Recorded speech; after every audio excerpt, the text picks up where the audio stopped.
There is a language that needs no words, a dialogue resonating at frequencies so subtle that only silence can translate them. Imagine silence not as absence but as presence, a vast, unexplored space where every particle of stillness is laden with profound meaning. It is there, at the heart of this soundless void, that the voice of the divine resides.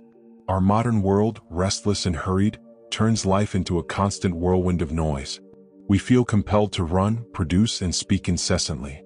And yet, perhaps it is within this frenzy that the greatest paradox lies. What we desperately seek is not found in agitation but in stillness. Let me ask you, as you listen to these words, when was the last time you truly stopped to listen to silence? Not as an awkward backdrop needing to be filled but as a master bearing timeless lessons. For it is in silence that the mind ceases to struggle against life's waves and begins to float above them. Silence demands nothing, it only invites. It does not shout, it merely whispers. And in that whisper lies the key to hearing the divine. In this journey we will explore how to open the portals of the mind and heart to this subtle voice. How, in the midst of a noisy world, we can create a sanctuary where the sacred can rest. Along this path, we will learn that silence is not merely the gap between words, it is the place where eternity speaks. Tell me, are you ready to listen? For the journey begins now, and what awaits us is not a destination but a transformation. Imagine the mind as a lake. On its surface, the winds of life create ripples, disrupting its face and distorting the reflections it attempts to hold. But when the wind calms and the water rests, the lake reveals the sky with flawless clarity. So too is the human mind, a mirror capable of reflecting the vastness of the divine but requiring stillness to fulfill this task. The mind, in its essence, is a portal, not merely a repository of thoughts and memories but a threshold between the visible and the invisible, the finite and the eternal. In the mystical traditions of many cultures, the mind is seen as an extension of the primordial unity, the point where all things converge. Ancient yogis called this chit, the center of pure consciousness. Plato described it as the realm of ideas, the meeting place of the material and the ideal. But what happens when the mind is disturbed? When it is filled with anxieties, distractions, and relentless noise? The mirror becomes opaque, unable to reflect the greater light. This is why spiritual practices of silence and contemplation are so essential. They cleanse the mind of impurities, allowing it to return to its natural state of clarity. To see this connection, consider the act of thinking itself. No thought arises without first emerging from a void. Every idea is like a wave rising from the ocean of silence. Silence is not the absence of mind but its source. A calm lake reflecting the sky is not empty, it is full, imbued with the image of vastness. Great philosophers and mystics understood that the mind is both an instrument and an obstacle. If undisciplined, it becomes a veil obscuring the sacred. But if we learn to still it, it transforms into an open window to the infinite.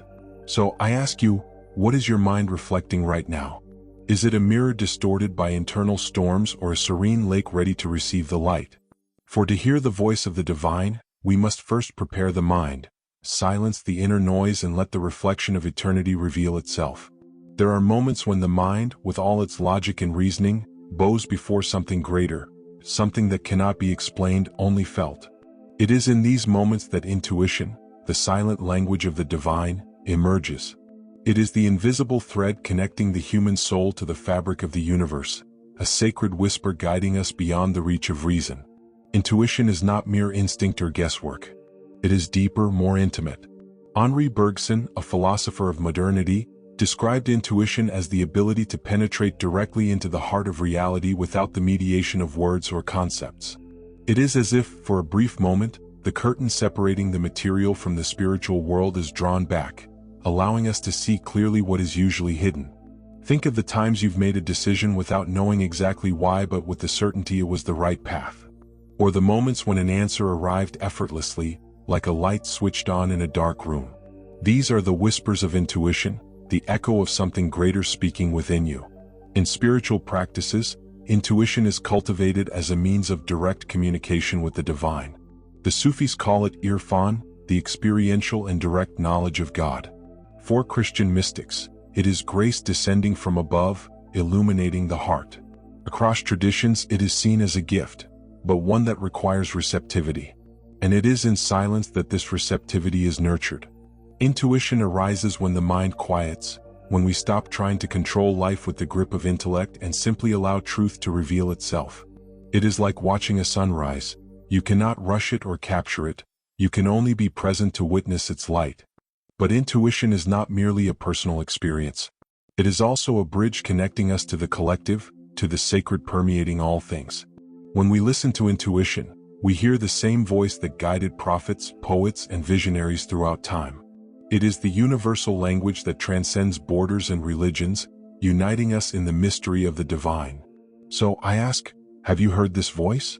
Have you felt the sacred pulse within you, even if just for a fleeting moment? Intuition is an invitation to trust, to surrender.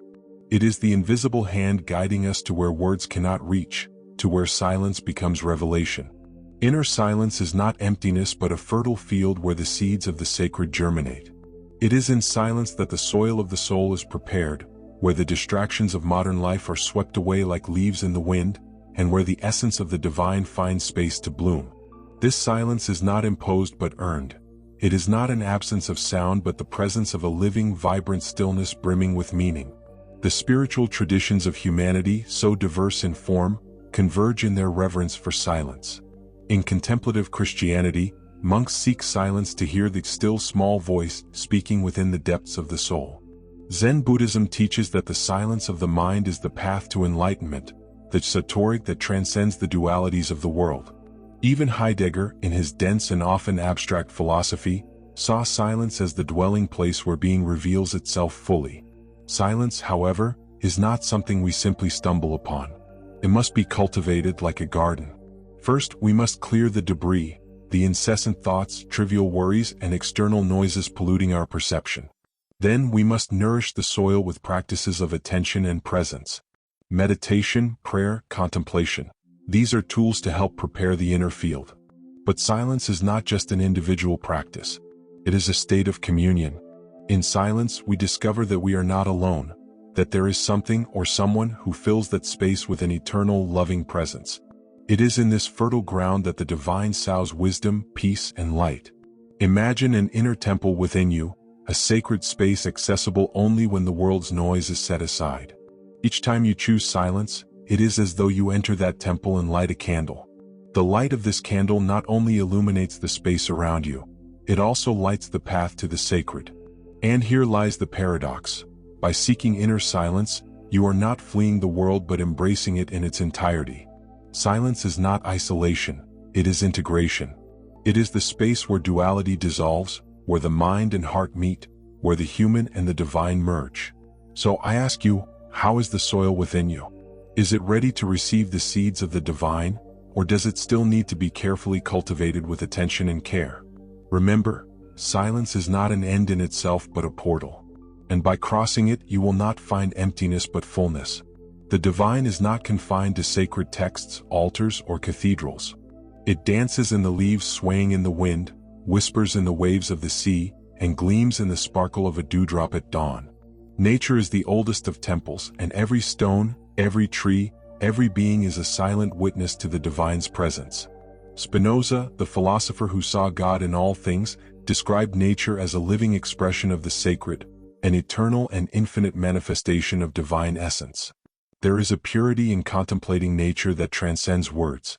Observing a starry sky is not merely seeing distant lights but glimpsing eternity. Smelling a flower is not merely a sensory act but an intimate dialogue with the creator of that small miracle.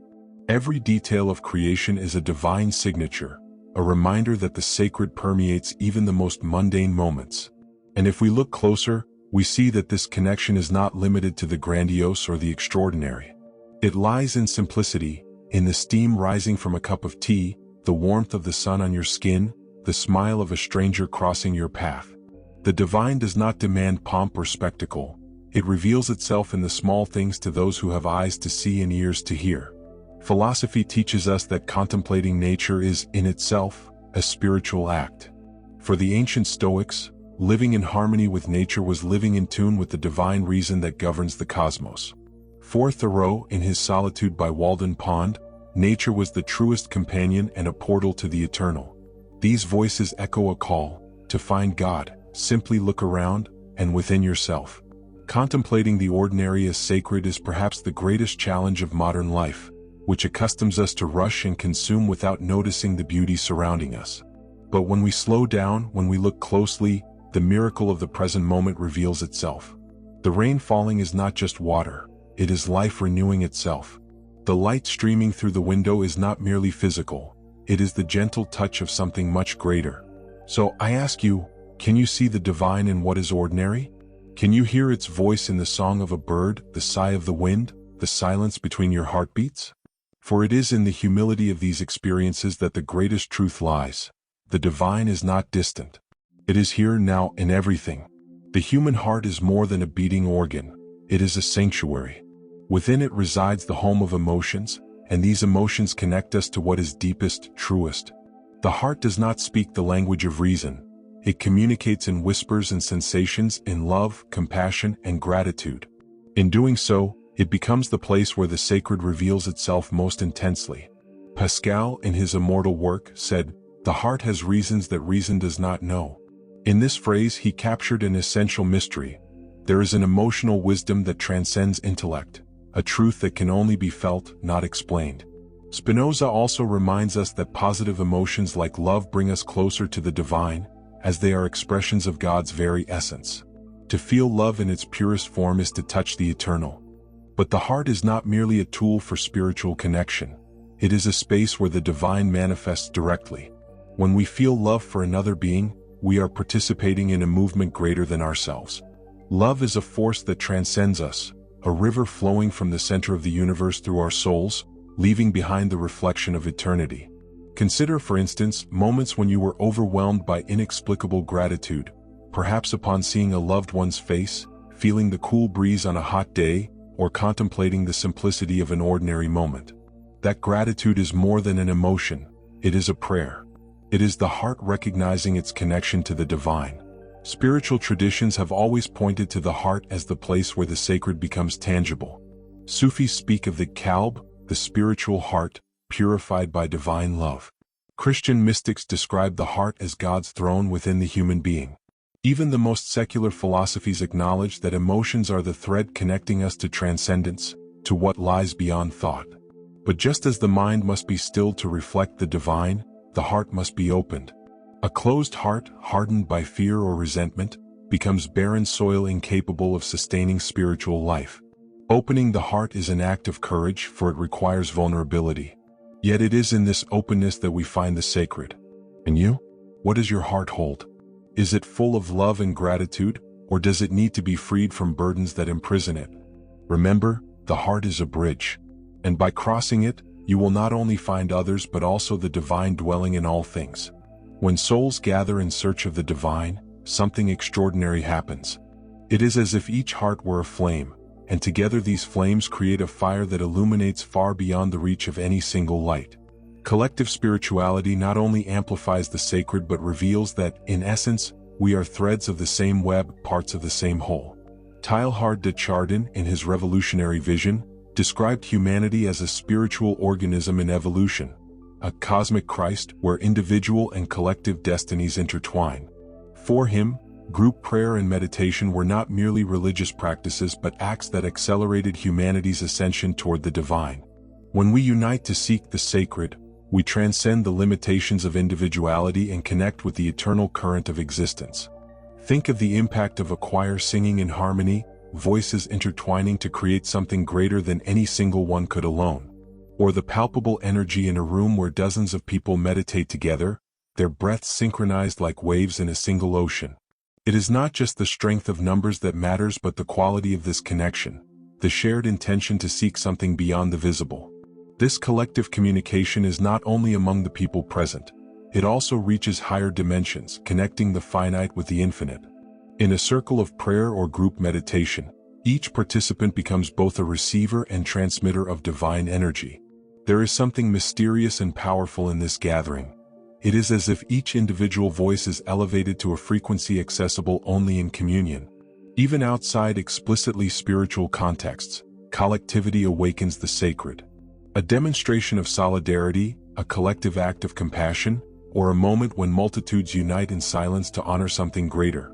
All of these reveal the spiritual potential that emerges when we connect as one. But there is an even deeper dimension, the relationship between individual and collective consciousness. Ultimately, the collective is not external to us. It lives within each of us. Through our internal transformation, we influence the whole. Each time you seek silence, practice love, or express gratitude, you are not only elevating yourself, you are contributing to the elevation of all. So I ask, how do you participate in this great fabric of collective spirituality? Do you feel the sacred energy in moments of unity, or do you still see yourself as isolated? Remember, communion does not require a specific place or a crowd. Where 2 or 3 open hearts gather, there the divine will be.